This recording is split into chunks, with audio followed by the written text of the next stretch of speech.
تمام تعریف اللہ کے لیے ہے جو غالب، بہت علم والا، بادشاہ، نہایت پاک اور سلامتی والا ہے۔ ہم اس کی حمد کرتے ہیں کہ اس نے ہمیں دین اسلام کی ہدایت دی، اسے 5 عظیم ارکان پر قائم فرمایا، اور میں گواہی دیتا ہوں کہ اللہ کے سوا کوئی معبود برحق نہیں، وہ صاحب عظمت و کرم ہے۔ اور میں گواہی دیتا ہوں کہ محمد اللہ کے بندے اور اس کے رسول ہیں، ان پر، ان کے آل و اصحاب پر اور ان کے نیکوکار اور نشان راہ پیروکاروں پر بہترین درود و سلام ہو۔ اما بعد، مومنو، اللہ کے احکام کو بجا لا کر اور اس کی منع کردہ چیزوں سے بچ کر اس کا تقوی اختیار کرو۔ اللہ متقی لوگوں سے محبت کرتا ہے اور انجام کار تقوی والوں کا ہی ہے۔ تقوی دنیا و آخرت میں بھلائی کا سبب ہے۔ اللہ نے فرمایا، تقوی والوں کے لیے ان کے رب تعالیٰ کے پاس جنتیں ہیں جن کے نیچے نہریں بہہ رہی ہیں، جن میں وہ ہمیشہ رہیں گے، اور پاکیزہ بیویاں اور اللہ تعالیٰ کی رضامندی ہے، اور اللہ بندوں کو دیکھ رہا ہے۔ اللہ سبحانہ نے فرمایا، اور اگر ان بستیوں کے رہنے والوں ایمان لے آتے اور پرہیزگاری اختیار کرتے تو ہم ان پر آسمان اور زمین کی برکتیں کھول دیتے۔ حاجیوں کو تقوی کا حکم دیتے ہوئے مخاطب کر کے فرمایا، اور اپنے ساتھ توشہ راہ لے لیا کرو، سب سے بہتر توشہ اللہ تعالیٰ کا تقوی ہے۔ اے عقل مندو، مجھ سے ڈرتے رہا کرو۔ تمام مخلوقات کو تقوی کی بنیاد پر تعاون کرنے کا حکم دیا اور فرمایا، نیکی اور پرہیزگاری میں ایک دوسرے کی امداد کرتے رہو، اور گناہ اور ظلم و زیادتی میں مدد نہ کرو۔ اللہ سے ڈرتے رہو، بے شک اللہ سخت سزا دینے والا ہے۔ تقوی یہ ہے کہ بندہ اللہ کے عذاب سے ڈر کر اور اس کے اچھے ثواب کی امید رکھ کر اس کے دین کو مضبوطی سے تھامے، اس کی شریعت پر عمل کرے، اس دین کو مضبوطی سے تھامے جسے اللہ نے آج کے دن مکمل فرمایا تھا، جب اللہ کا یہ فرمان نازل ہوا، آج میں نے تمہارا دین مکمل کر دیا، اپنی نعمت تم پر پوری کر دی، تمہارے لیے اسلام کو دین کے طور پر پسند کر لیا۔ دین اسلام کے 3 درجات ہیں، جن میں سب سے اعلیٰ درجہ احسان کا ہے، جس کی تشریح نبی صلی اللہ علیہ وسلم نے اپنے اس قول سے فرمائی، احسان یہ ہے کہ تم اللہ کی عبادت اس طرح کرو گویا تم اسے دیکھ رہے ہو، اور اگر تم اسے نہیں دیکھ سکتے تو یقیناً وہ تمہیں دیکھ رہا ہے۔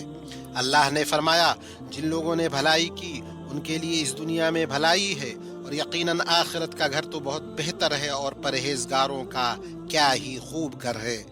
دین کے درجات میں دوسرا درجہ ایمان کا ہے، جو زبان سے اقرار، دل میں یقین، اعضاء و جوارح سے عمل کا نام ہے۔ یہ طاعت سے بڑھتا ہے، معصیت سے کم ہوتا ہے۔ ایمان کی شاخیں 70 سے زیادہ ہے، ان میں سب سے اونچی شاخ لا الہ الا اللہ کہنا ہے، اور سب سے کم تر شاخ راستے سے تکلیف دہ چیز ہٹانا ہے۔ حیا ایمان کی ایک شاخ ہے۔ ایمان میں سے صلہ رحمی، والدین کے ساتھ حسن سلوک، سچ بولنا، نرم اور پاکیزہ گفتگو کرنا، معاہدوں اور وعدوں کو پورا کرنا اور حسن اخلاق اختیار کرنا ہے۔ اللہ نے فرمایا، اللہ تعالیٰ کی عبادت کرو، اس کے ساتھ کسی کو شریک نہ کرو، اور ماں باپ کے ساتھ احسان کرو، رشتہ داروں سے، یتیموں سے، مسکینوں سے، قرابت دار ہمسایہ سے، اجنبی ہمسایہ سے، پہلو کے ساتھی سے، راہ کے مسافر سے، ان سے جن کے تم مالک ہو۔ یقیناً اللہ تعالیٰ تکبر کرنے والوں اور شیخی خوروں کو پسند نہیں فرماتا۔ اللہ نے فرمایا، ایمان والو، عہد و پیمان کو پورا کرو، اور فرمایا، میرے بندوں سے کہہ دیجئے کہ بہت ہی اچھی بات منہ سے نکالا کریں، کیونکہ شیطان آپس میں فساد ڈلواتا ہے، بے شک شیطان انسان کا کھلا دشمن ہے۔ اور فرمان الہی ہے، نیکی اور بدی برابر نہیں ہوتی، برائی کو بھلائی سے دفع کرو، پھر وہی جس کے اور تمہارے درمیان دشمنی ہے ایسا ہو جائے گا جیسے دلی دوست، اور یہ بات انہی کو نصیب ہوتی ہے جو صبر کریں، اور اسے سوائے بڑے نصیبے والوں کے کوئی نہیں پا سکتا۔ ایمان میں سے ہے مصیبت کے وقت صبر کرنا، نعمت کے وقت شکر ادا کرنا، نافرمانی اور بیزاری کے بعد توبہ کرنا اور ندامت محسوس کرنا۔ فرمان ربانی ہے، صبر کرنے والوں ہی کو ان کا پورا بے شمار اجر دیا جاتا ہے۔ ارشاد ربانی ہے، جب تمہارے پروردگار نے تمہیں آگاہ کر دیا کہ اگر تم شکر گزاری کرو گے تو بے شک میں تمہیں زیادہ دوں گا، اور اللہ نے فرمایا اور یہ کہ تم اپنے رب سے مغفرت طلب کرو، پھر اس سے توبہ کرو، وہ تم کو وقت مقرر تک اچھا سامان زندگی دے دے گا اور ہر زیادہ عمل کرنے والے کو زیادہ ثواب دے گا۔ ایمان کے 6 ارکان ہیں: اللہ پر، اس کے فرشتوں پر، اس کی کتابوں پر، اس کے رسولوں پر، آخرت کے دن پر اور اچھی و بری تقدیر پر ایمان رکھنا۔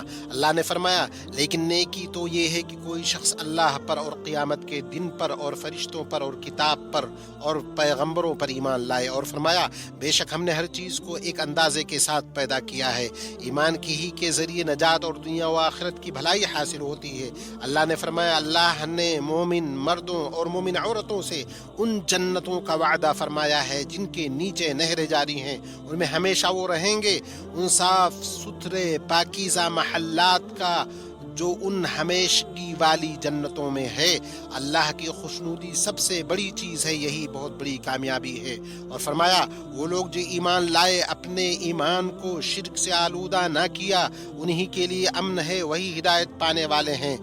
اور فرمایا یقیناً ہم اپنے رسولوں کی اور ان لوگوں کی مدد ضرور کریں گے جو ایمان لائے، دنیا کی زندگی میں بھی اور اس دن بھی جب گواہ کھڑے ہوں گے۔ اللہ پر ایمان کا مطلب ہے کہ ہم ایمان لائیں کہ وہی رب ہے، خالق ہے، کائنات کا مدبر ہے، اعلیٰ صفات اور اچھے ناموں سے متصف ہے۔